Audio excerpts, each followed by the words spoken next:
എല്ലാവർക്കും പുതിയ വീഡിയോയിലേക്ക് സ്വാഗതം. അപ്പോൾ കപ്പ കൊണ്ട് പല വെറൈറ്റീസ് നമ്മൾ റെഡിയാക്കുന്നുണ്ട്.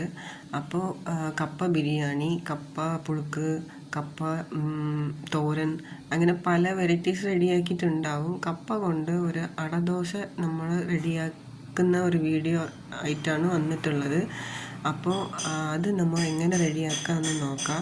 അപ്പോൾ അതിനായിട്ട് ഞാൻ എടുത്തിട്ടുള്ളത് 2 കപ്പ് ഇഡ്ഡലി പൊണ്ണി റൈസാണ്. അതിൻ്റെ കൂടെ 1 കപ്പ്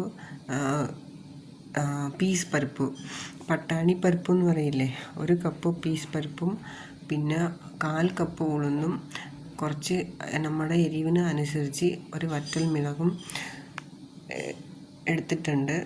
അത് ആദ്യം നന്നായിട്ട് നമ്മൾ കഴുകി വൃത്തിയാക്കി എടുത്ത് 2 മണിക്കൂറിന് ശേഷം നമുക്ക് അരച്ചെടുക്കാം. അപ്പോൾ അതിൻ്റെ കൂടെ ഇത്രയും ചെറിയ പീസ് കപ്പ നമുക്ക് മതിയാകും. ഞാൻ ചെറിയ അളവിലാണ് കാണിച്ചിട്ടുള്ളത്. നമുക്ക് ഇതിൻ്റെ അളവുകൾ അനുസരിച്ച് കൂട്ടിയും കുറച്ചും എടുക്കാം. അപ്പോൾ നല്ലവണ്ണം കഴുകി വൃത്തിയാക്കി നമുക്ക് 2 മണിക്കൂർ കുതിരാനായിട്ട് മാറ്റി വയ്ക്കാം. അതിന് ശേഷം നമുക്ക് അരച്ചെടുക്കാം. അപ്പോൾ കപ്പയും ഞാൻ അതുപോലെ ചെറിയ പീസാക്കി മുറിച്ച് മാറ്റി വെച്ചിട്ടുണ്ട്. അതും നമുക്ക് അടച്ച് വയ്ക്കാം. ഞാൻ തലേദിവസം രാത്രിയാണ് വെള്ളത്തിലിട്ട് വെച്ചത്.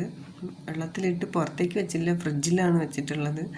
അപ്പം നിങ്ങൾ അടയ്ക്കുകയാണെങ്കിൽ 2 മണിക്കൂർ പുറത്തേക്ക് വെച്ചാലും മതിയാകും. ഞാൻ രാവിലെ റെഡിയാക്കാൻ വേണ്ടിയിട്ടാണ് ഇങ്ങനെ ചെയ്യുന്നത്.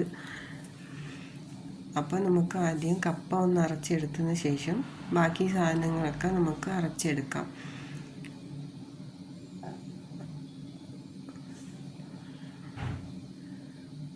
അതിൻ്റെ കൂട്ടത്തിൽ നമുക്ക് കായമും മഞ്ഞൾപ്പൊടിയും ഇട്ട് കൊടുക്കാം. നല്ല ഫൈനായിട്ട് അരച്ചെടുക്കാം. എല്ലാം അരച്ചെടുത്തതിന് ശേഷം അതിൻ്റെ കൂട്ടത്തിൽ നമുക്ക് സവാളയും കറിവേപ്പിലയും കൂടി ഉപ്പും കൂടി ചേർത്ത് മിക്സാക്കി ഒരു 10 മിനിറ്റ് അടച്ചു വയ്ക്കാം.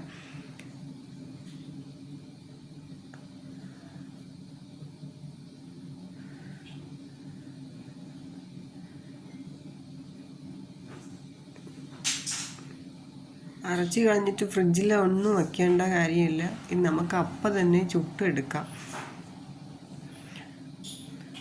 നല്ല ടേസ്റ്റി ആയിട്ടുള്ള ഒരു ദോശയാണ് കേട്ടോ. ട്രൈ ചെയ്യാത്തവരൊന്ന് ഈ രീതിയിലൊന്ന് ട്രൈ ചെയ്താൽ മതിയാവും.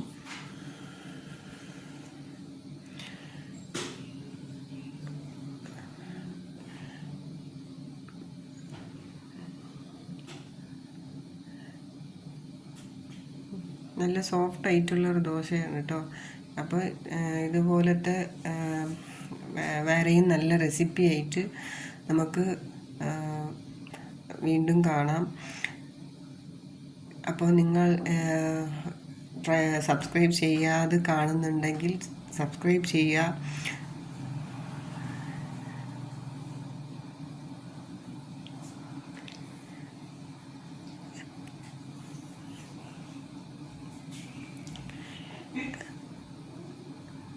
ലൈക്ക് ചെയ്യുക.